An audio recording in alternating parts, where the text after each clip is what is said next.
All right, welcome everybody. This is the Hot Top 10 show. We are November 1st, 2019.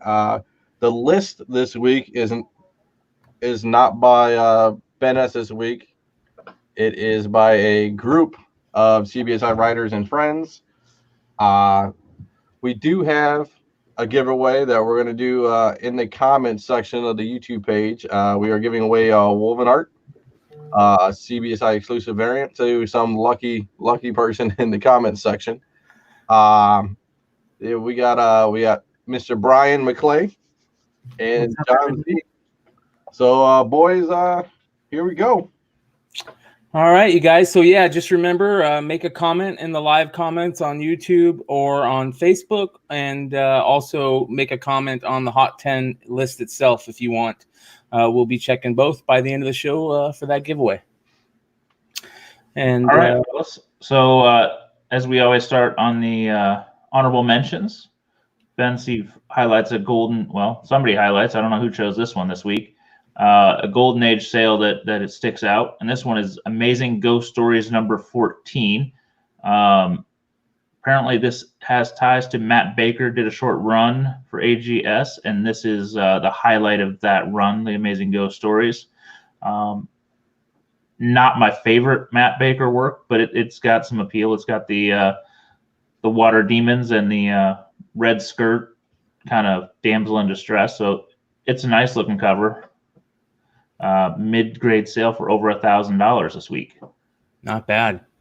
Yeah, definitely. It's pretty. It's growing on me the more I stare at it, but I like it too. It's a little reminiscent of that Nightmare cover with the kind of the underwater creatures. So I bet you give me another couple minutes staring at it, I'll probably like, I understand it.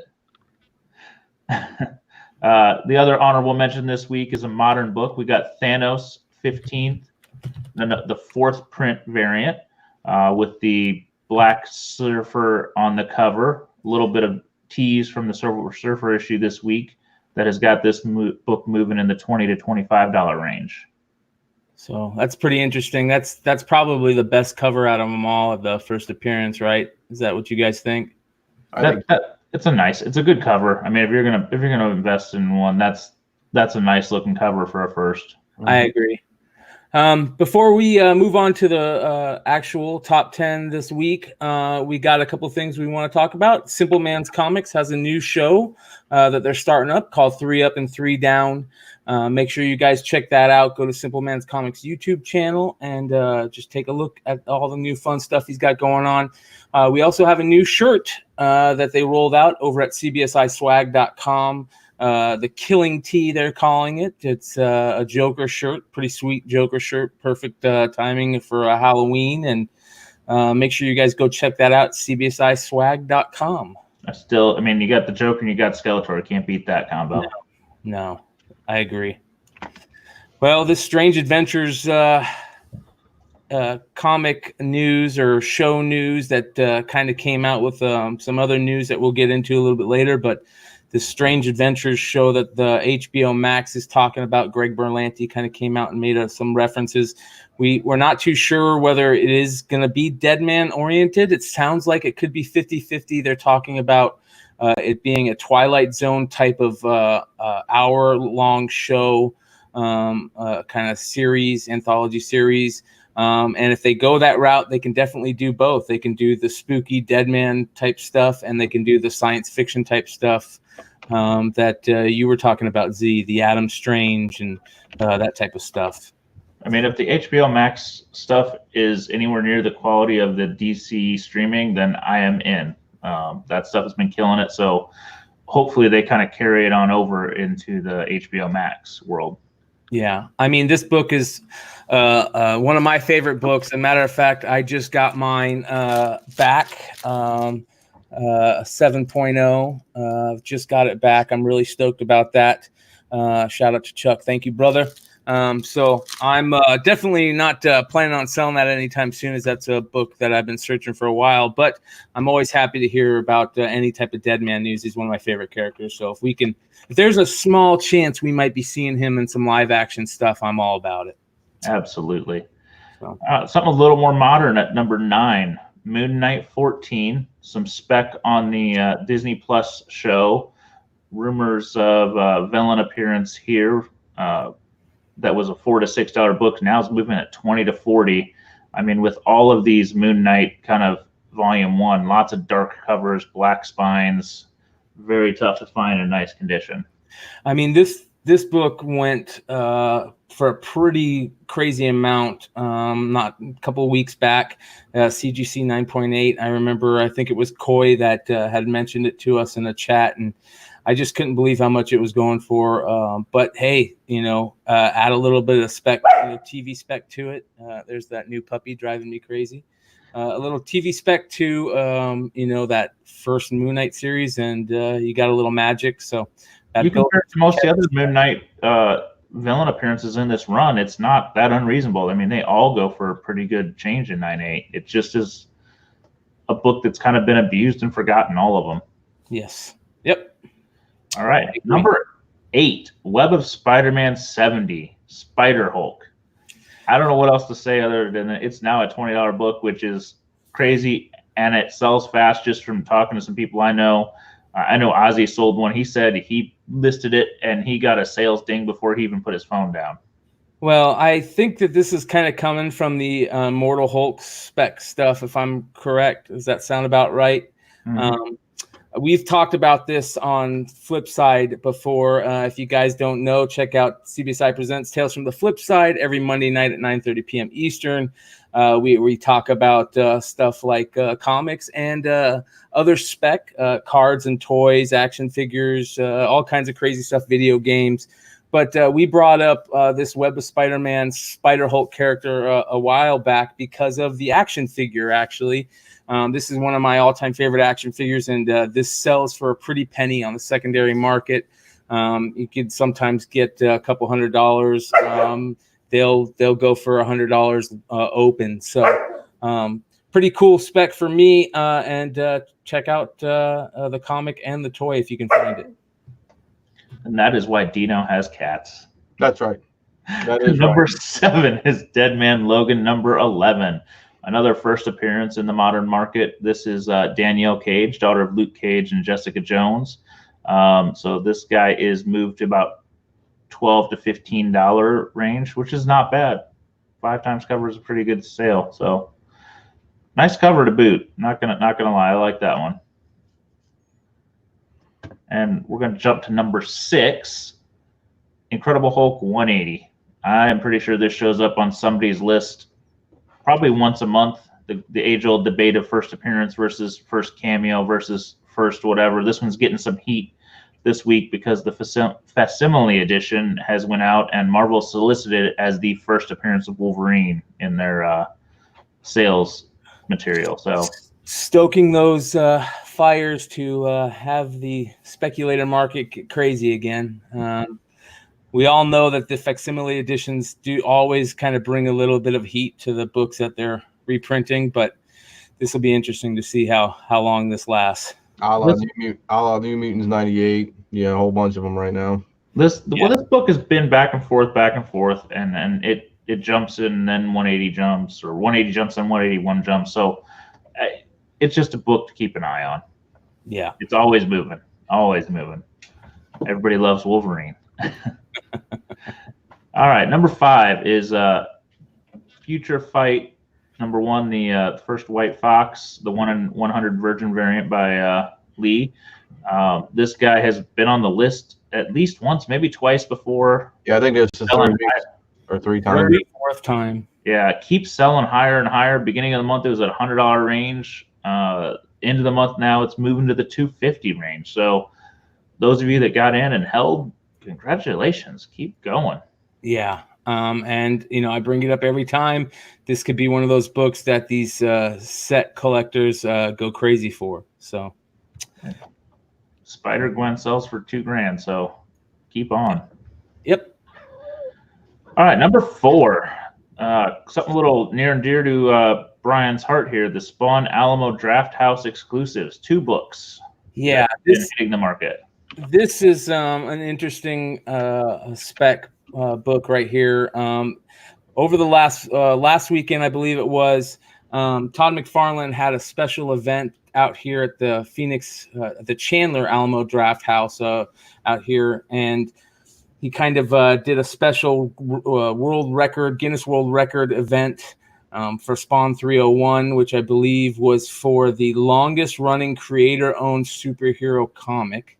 And he was selling 2 exclusive comics, the 300 sketch cover, special sketch cover that he did, the history making one, and has a little 301 stamp on it. And then, of course, the homage to Amazing Spider-Man with the silver 301. This one, though, has the date on it that says inaugural signing day, and has the date stamp of 26th of October. I should get that one because that's my wedding day. Well, there you go, man. And Right. matter of fact, I might have one with your name on it, my friend. Oh man. So this is of course, the Spawn fans go crazy for this type of stuff, and Spawn stuff is hot. It's super hot. Todd was really cool. For anybody that lives out in the Phoenix area, keep your eyes out. Todd McFarlane does this type of stuff once or twice every year, and he is a really cool creator. He literally walked up and down the line a couple times, every couple of hours, and he would take selfies. Let me show you a picture here. This is a couple pictures from the event. It was kind of cool because the Alamo Draft House used a picture of me from a little video that I kind of sprung on them for some shameless self-promotion that we'll show you a little later. They used that picture for their Facebook post for it, which was kind of cool. And then the middle picture there is my buddy Kyle from the Absolute Geek podcast. That's when Todd was walking up and down the line doing pictures, which was kind of cool. The line was crazy. There's probably maybe 1,000 people there or even more. I'm not very good at gauging those, but then this is another picture of me and my buddy Kyle, my buddy Chad, with the books that we got signed. So it was a fun event, and the books that they gave away were selling right out the gate that day for anywhere from $300 to $500. I want to say they're going for anywhere from like $200 to $300 now. So pretty cool books. They did some really cool stuff where they showed some of the original art, the covers to Spawn number 1, and the cover to the Frank Miller Spawn Batman thing they did, which was kind of cool.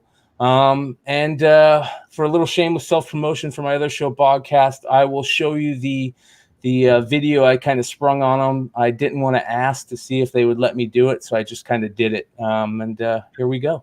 We're local legend here in the Valley.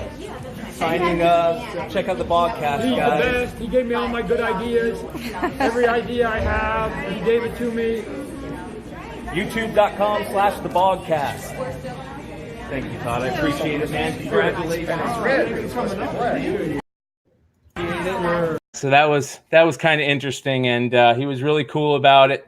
Kind of played it off and tried to get away with it again, and he wasn't really having it because there was a lot of people in line for autographs, and I didn't want to take advantage of the situation. But he is a really cool dude.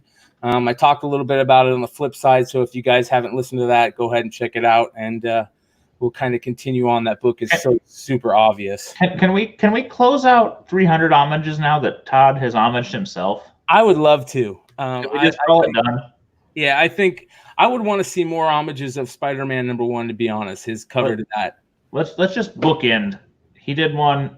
100 people did it in the middle. He did the last. I think that's right where we're going to go.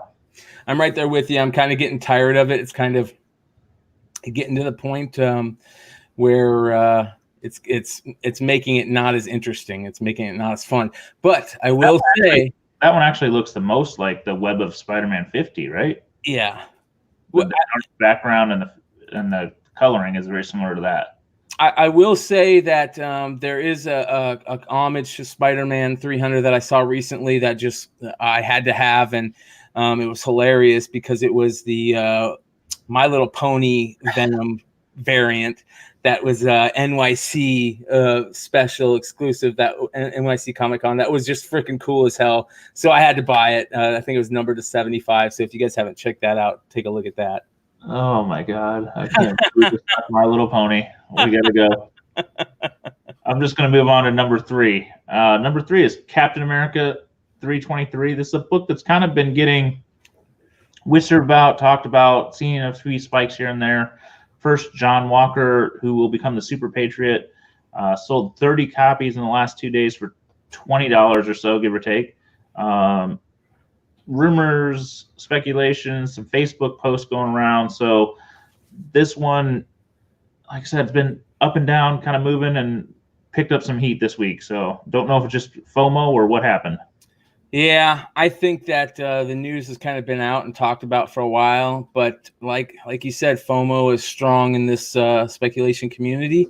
But hey, there's a reason it's here. It was selling like hotcakes for a little bit of time, and the prices were pretty crazy for a book that guaranteed most comic shops probably have in their back issue bins. This guy is, I mean, you also have the added collectability of the anniversary cover with the framework.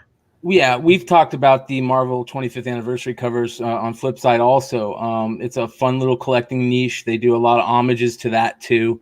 And they're really fun to collect, especially some of those the Marvel Star versions, like the Muppet Babies and Care Bears, I think it was. The Heathcliff, there was a couple others. Well, I mean, the odds are that he is going to appear on this Disney Plus series. I mean, I would put it at about 95% just based on all the chatter. So yeah, should be something to watch. And if he plans on being, the big bad guy, they're going to have to do some major character study on him with being good and trying to take over for Cap or something, begin with. So if that's the case, then, he's going to have a lot of screen time. So we'll see. All right. Number 2 is a book that we talked about probably 3 years ago, back the last time it was hot. Marvel premiere number 15, First Iron Fist. Had a lot of kind of growth when the Netflix shows were coming, and once they hit, it slowly crept back to not a hot book. That show just never really hit the right nerve with everybody. It's right cold for a while. Yeah, big time. I think that actor that played him kind of took a lot of heat and was a big reason for people not liking the show. But with news that they're planning on, bringing him into the MC cinematic universe, the MCU, it'll be interesting to see how they do it this time and if they do it right, like you were talking earlier, Z.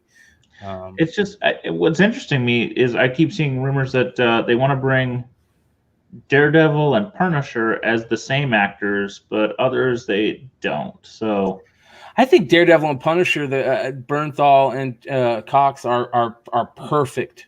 I understand that they did a great job. It's just like it's going to be hard to say these guys made it, but these other people you watched didn't.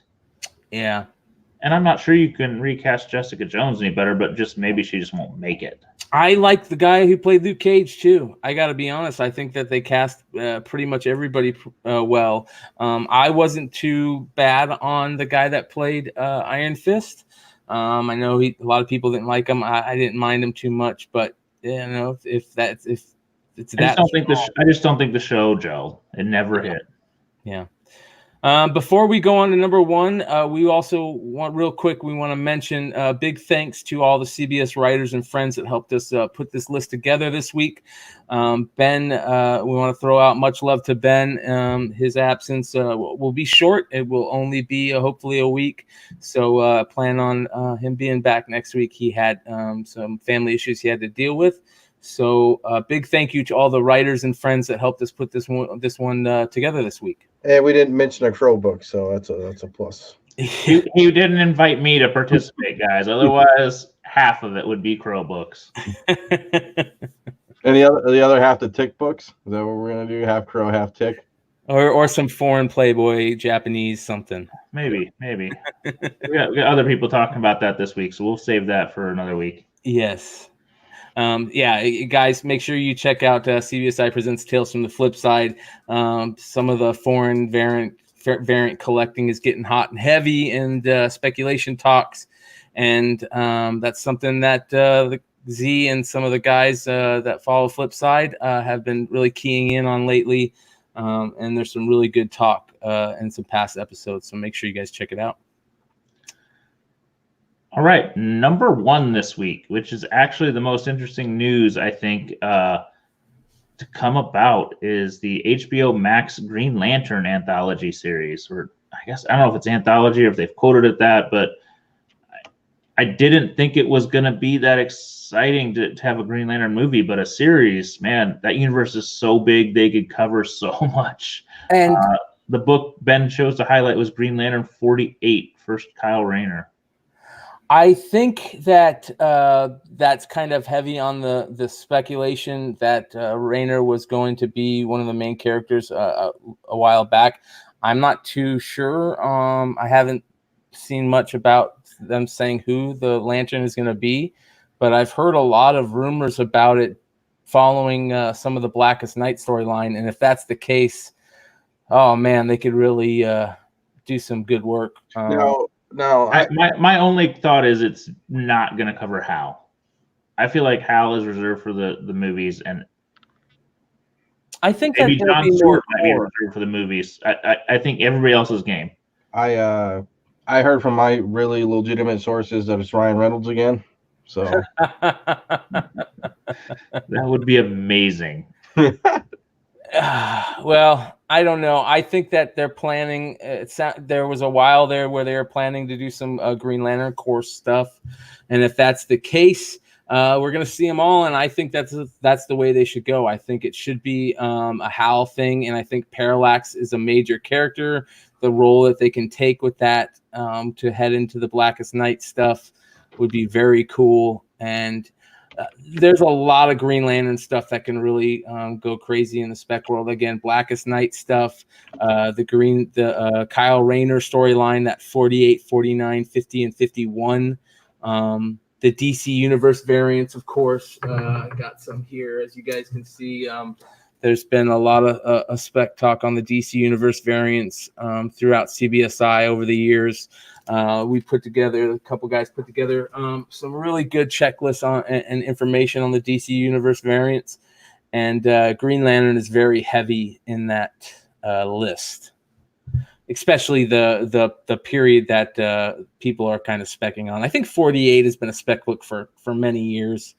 I know I pick it up every time. I think if you're specking on any of the modern Green Lanterns, whether they be Earth or non-Earth, anything kind of in the last 25 years, it is valid material. I think anything older than that's going to be tough for an HBO Max series, but anything modern, some of these books that are 5, 10, maybe, dollar books have some potential to go pretty good. Well, in Green Lantern, I mean, it'd be interesting how much Green Lantern, because everybody knows Green Lantern just sits on the shelf at any back issue bin. I mean, between I don't know his words, Fantastic Four or Green Lantern, but it'd be a good, you get good deals, man, because nobody's really paying attention to Green Lantern. So, well, has anybody heard if Jeff Johns is going to be part of this? I know Greg Berlanti is. He's a big Green Lantern guy. The Berlanti thing worries me because he has a kind of a formula, so I hope he kind of goes off that formula a bit, or we could just predict where this is going. So I'm excited for a series, but I'm not as excited with him for some reason. I don't dislike those shows on the CW. I just hope they go a little edgier.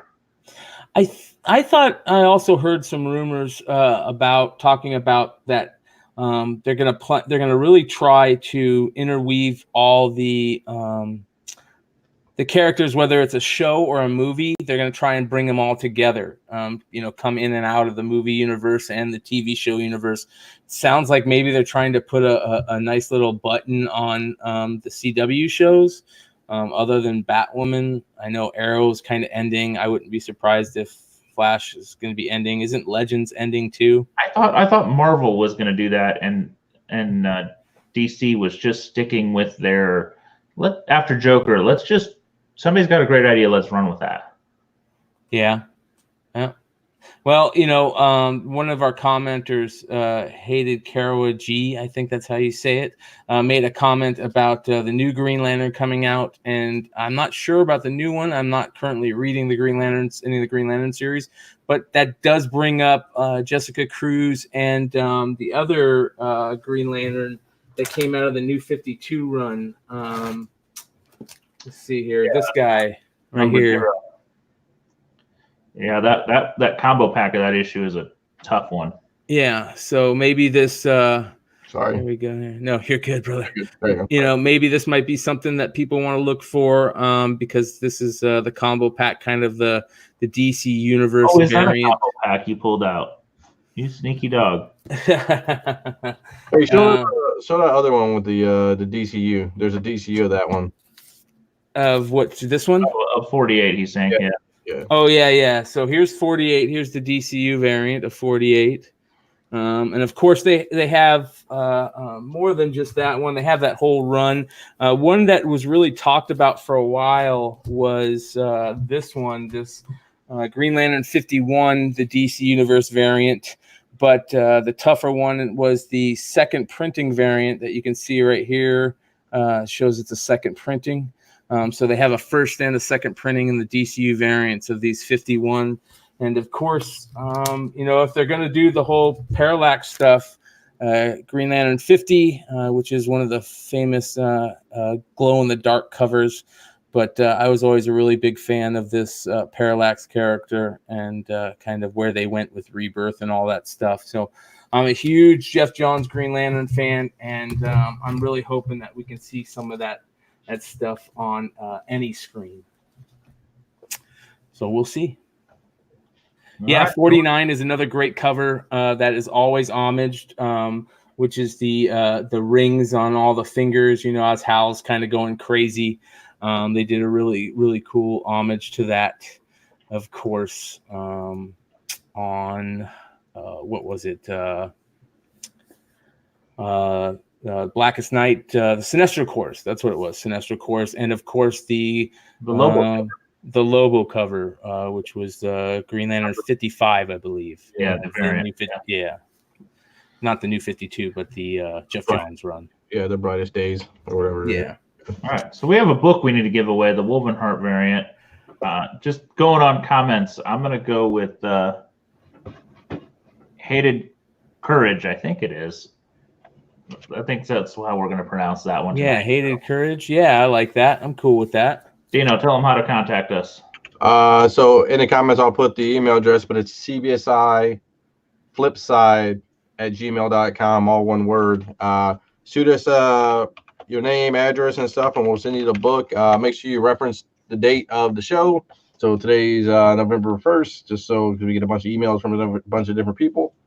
So that's how you contact us, CBSI FlipSide at gmail.com. So congratulations as the winner. All right, guys.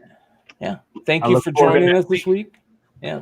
And thank you again to everybody that helped us this week put this list together in Ben's absence. We appreciate it, guys. And make sure you guys join us for Tales from the Flip Side every Monday night at 9:30 p.m. Eastern. And if Ben's gone next week, 100% top 10 Crow books.